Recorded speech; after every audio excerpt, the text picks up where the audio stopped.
everything. Welcome to another episode series. So I am saying our home cooking series, or why I'm saying our, because this home cooking series does not only involve me, but it could also involve you. So if ever you like home cooking, or if ever you advocate or you campaign about home cooking, or you want to learn about home cooking, or you have some home cooking recipes that you want to share, then please be part of this series. So if you have noticed, if ever you haven't watched the past episodes, like for starting ECQ, I've been doing home cooking and I've been sharing about it that yes, mas maayo gud mag home cooking than buying outside. But yeah, it's also okay also to spread ng ECQ. Hopefully mahuman na sa yun siya soon. Pero yeah, pahurot na sa dang ako ang recipe. So what I usually do, I search online or I look at the post of my friends or look at YouTube videos kung unsay maayong lutoon. And thus, it inspires me to do this. People who have influence, or ako sa gitanaw ilang recipe for today. Our guest is all the way from Cagayan. So yeah, see what virtual cooking can do or virtual show can do. And he's a close friend of Little Boy because I am older than mga 10 days mo tingali or 8 days than him. He's a medical doctor by profession, but right now he is managing their family business, which involves cooking. Let's welcome, and I know Dr. Viel Jose. Hi, Viel. Good morning, little man. Good morning, kuya. Kumusta okay na yun kayo sa mata na pagmata, so napas ikaw galingong brave, gapanin mo pag i-check ayo. I think kamu Cagayan, i-lift naman mo soon, right? Wala gid biso kad nag-ECQ kuya. GCQ ra gyud ang Cagayan de Oro. All the cases that we have. Yeah. In fact, the medical society here are calling for ECQ even for 14 days lang, but wala pa man sila i-action. So, gaantabay pa may kasi mahitabo sunod. Yes. So for that, to flatten the curve, we have to stay home and do home cooking. What will you be cooking for us today? Kani kuya, paborito gid ako ni siya nga luto, no? Ginisang munggos. As simple as ginisang munggos, pero unfortunately dili tanang tao kay balo muluto. So actually i-share ko kay ba muluto gali og munggos. Tanawa so maka-learn jud ka karon. Yes. Kani paborito na ko ni bisag asa ko mapadulong basta anay ginisang munggos. Wa jud ko'y choice kundi mo kaon og munggos kay mao gini akong paborito kaayo. So unsa man kuya, ready na ta? Ready na ta. So go. I have here pre-soak ng kuan nga mga munggos overnight kay para mas dali ta makaluto kay kung dili na to siya i-soak daan, mas dugay maluto ang ato ang munggos or mas dugay siya nga katong mo laot-laot bitaw nga mas lami kaunon. Yes. Tapos mga also nakadaghan sa nga munggos. Man mi diri Cebuano man tano so ubay-ubay. Yes. Ubay-ubay man mi diri sa balay ko ya nga kung gi-prepare is actually 3 cups nga munggos. 3 cups nga munggos. Okay, practice kay mo estimate. Okay. So mana tong base ang 3 cups nga munggos, tapos nata diri ang atong mga panggisa, of course ang ahos ug ang sibuyas. Mas ganahan ko nga mas pino siya kay para mas ma-extract ang iyang aroma ug flavor. And then of course ang ato ang ang atong pang paris or pang subak na to sa ato ang utan natay karne. So natay karning baboy nga unod og tambok. Unahon nato ni ang tambok kay kailangan to hilisan para mogawas ang iyang kaugalingon nga. Wow, kalami. Mantika. Yes, para mas makadugang og flavor niya. Maggisa og magluto taon niya gamit ang mantika nga na extract nato from the pork fat. And then para mahimong masustansya ang ato ang munggos, magbutang taon na tambok. Yes. Natay alogbati ug kalamunggay. Yes. Oo. So nag-standby lang pug ko og mantika para in kaso pero magi na to na sa kailangan niya pa ma-absorb. Boy. Tingnaday. High heat ka siya, no? Yes, high heat. By the way, day kuya, ang ato ang pork fat is mixed with a little bit of salt lang para mo-flavor. Oh, okay. Para bahalag maluto. Before na to sa lutoon, dapat naka-mix na siya with salt para nailasa ang ato ang hinilisan o niya. Hinilisan ba gyapon sa Cebu kuya ang inyong tawag ani? Yes, oo. Kinupsan. Yes. Yeah, or kinupsan pero mamaora man na siya. So kana, i-mix na to sa permi para dili pod sa masunog, dili sa madukot. And as you can see, gasugod na sa og produce og iyahang own nga oil. Kada nga to ang ginakupsan na tambok sa baboy no kay para dili na ikinupsan ay makadugang mangod sa og texture of flavor sa ato ang giluto. Later on ba kung lazy ka, pwede na ka mabutang og chicharon. Pwede na gid sad kuya imo. So gasugod na sa pagka golden brown. Uy, ito nagkuha na siya. Overcook gamay. Pero sige lang, kaya na siya. So, kung mahuman na maghilis, ato lang isang isat aside, and then ibuta turn off sa ang kaning atong stove, atong stove sa Paper towel. plato nga na paper towel para ma-absorb ang oil. Tapos ato lang sa isang isat aside. So with this, ang ato ang pan, in fact, makita man siguro nga aso-aso pa siya, even if off na nako ang use of the available heat lang sa para dili pud kaayo bitaw overcook ang ato ang kuan. So ato nang isote ang garlic and onion. So usually pag ako mag-bake para mas ma-extract ang aroma o flavor niya rather than using putting on the onions first.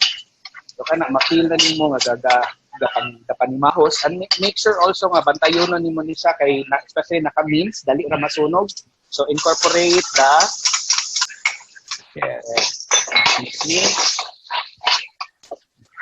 Google lang ko para lang pangdugang sa flavor. Ano siya? Bouillon, chicken bouillon. Okay. Or broth cubes. Ang heat po. Ito na to ipak ang ato karne. Ang unod na pod kay naluto naman to ato ang pork fat. Putting water now, no? Oo, ang water. Pila naka-cups of water? Tansa-tansaon lang kuya, kay labi na kung mahilig og sabaw-sabaw, parehas. I think for the 3 cups na munggos, okay na ang 1.5 na 1.5 to 2 pitchers of water. Okay, so I could say like 1 cup of munggos would be 1 liter approximately. Pwede. Gana medyo sabaw-sabaw. And then inana po dili kay sa tanto nga pasty ra kay sa nga lang ato ang munggos. Then while gaduga pa-boil tas ato ang water kuya, this is the time na dahil nga ato ang tilawan ang ato ang sabaw kung insakto na ba og lasa, para kung dili, it's our time to season also the luto. Yes. Dili na to ma-check kung kailangan ba ta magdugang og salt, magdugang og something. And also, ugalion po nato nga while we cook, we constantly wash our hands also kay di ka naghawid og karne, nya pag touch na pod ka og lain. What are you putting now? What salt are you adding? I'm just seasoning salt kay medyo tabang na to ang sabaw. So ulaton lang natin. So pwede na to sa ibalik sa high heat kay kapabukal naman pa og sabaw. By the way, kuya, sa itong mga viewers, I would encourage you nga, while kanibitang time nga gahulat ka nga mo bukal, mahulat ka nga mo simmer ang imong ginaluto, take this moment nga mo clean up ka sa imong space, kaya it's always a good practice to clean as you go. Wala, kasi sugod na sa og bukal, so lato na ito nga mo full good sa og bukal. Then, nagsugod naman sa og bukal, unahon na nato og takang ang atong monggos. Kung kabantay mo, gasugod nag-sprout, kaya tungod nga, di-overnight man nato siya og soak. Paspas man mo tubo ang munggos. Kung I didn't know that. Mahimo na siyang toge. Ato lang na siyang pabukal-bukalon. Antod nga muhumok. Ideally, mga pila ka minutes para muhumok na siya. Mga 20 or dali na? Siguro 20. Gani, while kapabukal ta, dili siya necessary nga isa lang kabukalan. So ato gihapon sa magputit sa nga muhumok. So mo itong pre-soak na to para mas fast-fast. Kung dili na to sa pre-soak, mas langan. Siguro basig tag 45 minutes na sige pabukal kung wala naka-pre-soak. Agdan lang sana to sa magbukal-bukal og iya din. So there, bukal-bukal siya, but dili pa siya humok. So sige, padayon na nato na sa pabukal. Patience is virtue. Mawsat na kung After this ECQ, hopefully mag-open na bagyod mong branch nga sa Cebu ang Bandem. Naban na sa inyong plans. What we're doing kasi kuya for now is we partner with distributors. We have existing partner distributor man sa Cebu. Yeah. Sila in ang Park Mall. takeover. Yeah. I think the one in Park Mall ako nabantayan. Yeah, and Park for those Mall. who haven't been to Cagayan and wanna inform, ang pastel, kaya mo nibaw na ba yun ang Dayema na ba yun? Diba? Ang buns na may feeling, may pang buns na ay feeling. Joke. So pinagay ka flavor atong pastel gali. 19 flavors. Yes, in other words, kung bisita mo Cagayan, like you should at least eat like 6 flavors every time. Para mahurot yung 19. Lain ang sa mukha mong 19 diretso, lain rapon. Kay bunch of so Oo. kung unsa available nga feelings of that of the day, maamong gina-incorporate sa sulod para at least matry. So, agarong ano na lang ginato din na ha? ang feelings. Yes, ang feelings lang gina to agdon-agdon aning panahon. Yan, Ay, because nao. na do not depend upon on feelings, pero basta sa balance, mag-agad lang yun ka o sa feelings nga na. Okay, especially nga Yeah. pasagdi lang na siya magsigig bukal-bukal hangtod mahumot. Di man ni mapagod ang sabaw. Yeah. So, covered na sa gina siya all the time, right? Kaya para ang dili mauga ang ato ang sabaw kay kung pasag natin nani na mag-evaporate na. So kung makita nato taro sa ato ang munggos to maklaro naman siguro nga kuan Yeah. gasugod na sa Yes. pagka-pasty. Yeah. Yung journey niya sa pag naunsa naman siya Pagbukal. is different na from before. Kaganina is Yes. liquid ra karon is a little bit kaning ano na pasty na siya. Pasty na siya. Nilapot na siya. Pasty na siya. Yeah.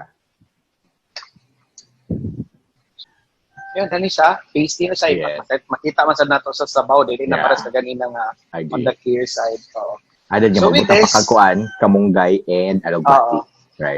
Ang atong kalamunggay, alugbati, dili man ginato na sa lutuon gid kayo. So Agree. pag maabot na nimo sa inani nga consistency ang atong munggos kuya, pwede na nato i-off gid ang atong stove. I-off siya. Okay.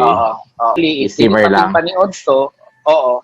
pwede na sad nga i-off lang gid siya tapos kung right before serving, bring it to a boil again and Then then sa ayhan time nimo ibutang ang mga gulay.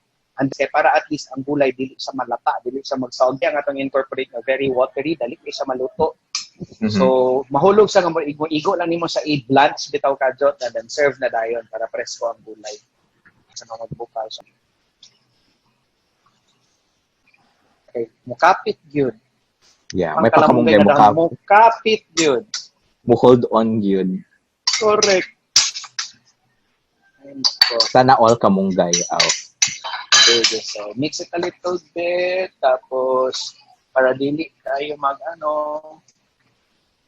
likod nga time, pwede na even ang ato ang katong gikupsan nga kuan nga pork fat, Baboy. ato na incorporate. Di na ta mag-serve. So, yan. Usually man, di ba, kung mag-serve ta og mga inani nga mga sudad, ginabutang man nato sa bowl. So, mo man natong usual gid nga buhaton. But of course, ako, since paborito man to kay na munggo, ang rice bowl. Agree. Mga kuya, nagpaandam jud ko og rice bowl. Kay inani na siya dapat. Agree. Sige, bahaon yun na to og kuan. Bahaon na to og munggos, kalamunggay, o sa pa din na to rice bowl. So, there you have munggos. Makita ninyo? O niya, makita. Inga in a rice bowl. In a rice bowl because mani ako ang preference. Mani ako ang preference so pag mukaon kog munggos in a rice bowl gyud. But yeah, you can do it your way kung saan ninyo pag-stay siya. Timan ilan ninyo ang mga steps. First and foremost, prepare everything for easier and faster nga cooking. And then make sure nga hugasan nimo gayo ang mga ingredients before nimo lutoon. And then kaya raman siguro to, dali raman magsauna na sunod-sunod na gyud. Yeah. And most importantly, share your cooking with your loved ones para at least ma-feel good na to nga we care for our family, no? So, dili Wow. lang Mas siya pinaka-importante yun. Yeah. Yes, Exactly. Siya exactly. important. Sharing it with your friends, with your loved one. And that's it. Yes, Sharing your recipe. ana. Okay, perfect time to learn cooking. Sa gisulti ni mo Kuya Xavier, wala pa ka kaluto sa kadog munggo. So karon pwede Yes, na dog ka magluto og munggos. Magluto judain ko ron after yun. Ay di wang ko yung munggos mo palit sa yung munggos. So ako na i-share sa mga timeline soon.